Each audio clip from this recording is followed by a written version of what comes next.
Assalamualaikum warahmatullahi wabarakatuh. Halo teman-teman semuanya, perkenalkan saya Nadia Abdul.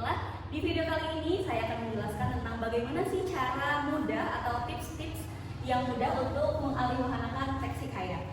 Nah, langsung saja kita menuju ke langkah yang pertama. Sebelumnya di kompetensi dasar, sebelumnya teman-teman sudah mempelajari bagaimana teks hikayat, kemudian apa pengertian teks hikayat, dan bagaimana teks hikayat ini bisa dialihwahanakan ke berbagai macam atau jenisnya. Nah, salah satunya teks hikayat ini bisa dialihwahanakan ke dalam bentuk cerita pendek. Artinya cerita pendek ini terinspirasi dari teks hikayat. Kemudian bagaimana cara mengalihwahanakan teks hikayat yang kita semua pada tahu gitu. Kalau teks hikayat itu adalah teks yang cukup membingungkan karena di dalamnya masih banyak berisi kata-kata yang berunsur Melayu. Nah, mari kita lihat langkah-langkah yang mudahnya. Pertama, sebelum kalian mengalihwahanakan teks hikayat menjadi cerita pendek, tentu kalian harus memahami terlebih dahulu apa itu teks hikayat dan cerita apa yang terkandung dalam teks hikayat yang sudah diberikan. Nah, pertama, tentu harus membaca dan memahami teks hikayat tersebut. Cerita dari teks hikayat inilah yang nantinya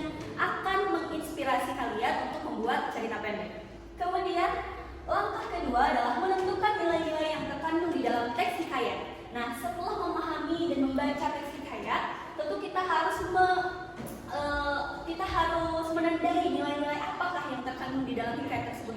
Untuk apa? Tentunya untuk tahapan yang ketiga, kita untuk membuat peta konsep dan cerita pendek. Jadi langkah pertama adalah memahami teks hikayat terlebih dahulu, tentunya ceritanya seperti apa, alurnya bagaimana, nilai-nilainya seperti apa, tokohnya bagaimana, kemudian kaidah kebahasaannya seperti apa. Setelah mengetahui hal demikian, kita lanjut langsung ke langkah kedua, yaitu menentukan nilai-nilai yang terkandung di dalam hikayat. Kemudian yang ketiga membuat peta konsep, dan yang terakhir adalah kita akan membuat cerita pendek. Jadi langsung saja kita coba ya. Pertama, di sini saya menyediakan satu teks hikayat yang berjudul Bayan Budiman. Nah, linknya sudah saya simpan di deskripsi, jadi nanti teman-teman bisa mengakses teks hikayat Bayan Budiman. Nah, di tampilan ini sudah dijelaskan bahwa ini adalah simpulan dari cerita yang ada di dalam teks hikayat Bayan Budiman. Kebijaksanaan, kerjasama, dan kecerdikan. Ketiga elemen ini adalah yang menggambarkan bagaimana cerita hikayat Bayan Budiman ini. Kemudian di hikayat Bayan Budiman menggambarkan seekor burung bayan yang bijaksana, yaitu Raja Bayan, yang memberikan nasihat kepada kelompoknya untuk bekerja sama dan berpura-pura mati agar mereka dapat lolos dari jebakan manusia. Namun, karena sebuah kesalahan, kelompok burung tersebut melarikan diri sebelum semuanya jatuh ke tanah, sehingga meninggalkan Raja Bayan yang akhirnya tertangkap. Ini adalah simpulan atau intisari dari cerita hikayat Bayan Budiman.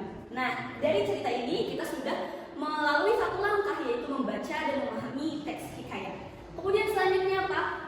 Kita akan mencari dan menentukan nilai-nilai yang terkandung di dalam teks hikayat Bayan Budiman ini. Nah, ada berapa nilai yang terkandung? Ada 1, 2, 3, dan 4. Ada 4 nilai yang terkandung di dalam teks hikayat Bayan Budiman ini. Yang pertama, nilai moral. Kedua, nilai sosial. Yang ketiga, nilai budaya, dan yang keempat, nilai kepercayaan.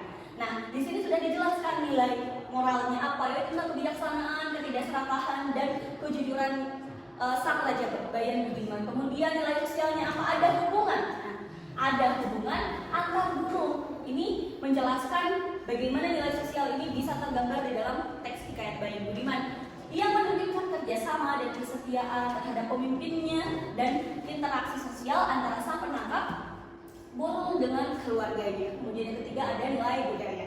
Nah, nilai budaya dan kalimat ini mana yang tergambar?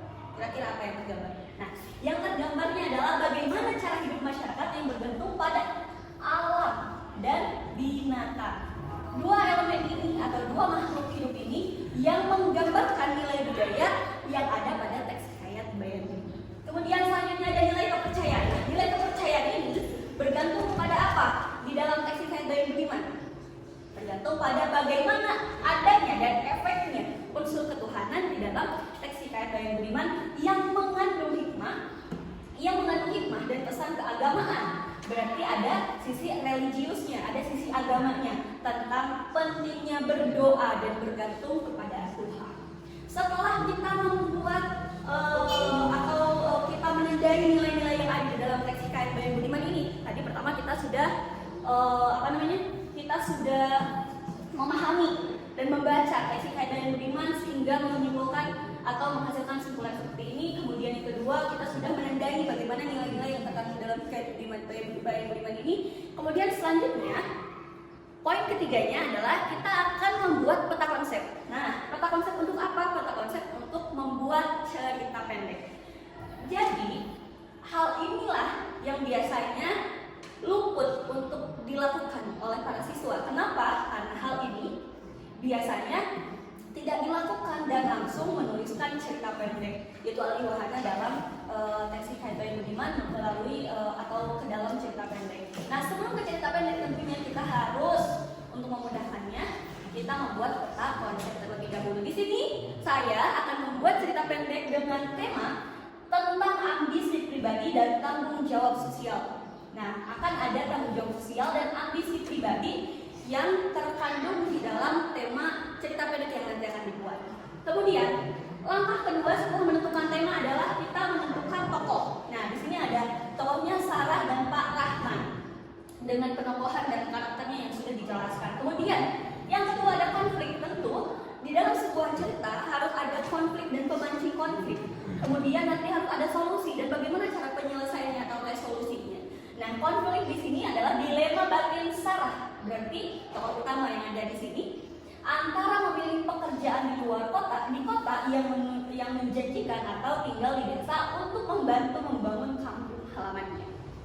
Jadi dilemanya Sarah memilih apakah dia akan bekerja di kota orang lain ataukah dia tetap tinggal di rumah atau mengembangkan kampung halamannya. Kemudian yang ketiga ada solusi. Ketika ada konflik berarti ada permasalahan. Nah, ketika ada permasalahan berarti harus ada resolusi atau penyelesaian masalahnya. Nah, solusi inilah ditawarkan sebagai keputusan Sarah untuk mengambil pekerjaan di kota dengan syarat ia bisa memulai program pemberdayaan bagi desa-desa terpencil termasuk desanya. Jadi dari kedelemaan itu Sarah akhirnya memutuskan untuk bekerja di kota dengan tujuan untuk membangun program pemberdayaan bagi masyarakat di daerahnya. Kemudian amanatnya, di sini tentu harus ada amanat dari beberapa permasalahan, konflik, solusi. Akhirnya amanatnya adalah pentingnya menemukan keseimbangan di dalam hidup. Seseorang bisa mengejar ambisinya tanpa melupakan akar atau asal usulnya. Nah, jadi bisa mengejar ambisinya tidak salah. Tentu bisa mengejar ambisinya. Kenapa? Dibuktikan dari keputusannya untuk bekerja di luar kota dengan tujuan untuk mengembangkan desa dan kampung halamannya. Jadi amanatnya adalah harusnya ada keseimbangan antara ambisi dengan tanggung jawab sosial. Nah, di sini Sarah mendapatkan kedua-duanya. Ambisinya dapat terpenuhi dan tanggung jawab sosialnya pun akan terpenuhi. Kemudian selanjutnya setelah membuat peta konsep, akhirnya kita sudah mulai mengerti dan memahami kira-kira alur ceritanya akan seperti apa, kemudian konfliknya bagaimana, amanatnya seperti apa, resolusinya bagaimana, nilai-nilainya seperti apa. Nah, lanjut. Inilah ceritanya, penggalan cerita dan teman-teman bisa mengaksesnya lewat ini. Itu saja teman-teman. Terima kasih karena itu beberapa tahapan-tahapan atau langkah-langkah mudah untuk teman-teman bisa mengalihkan teks hikayat ke cerita pendek. Jadi silakan untuk memulai langkah demi langkahnya dengan seksama dan dengan bijaksana, juga dengan penuh ketelitian dan fokus. Terima kasih, itu saja yang bisa saya sampaikan. Assalamualaikum warahmatullahi wabarakatuh.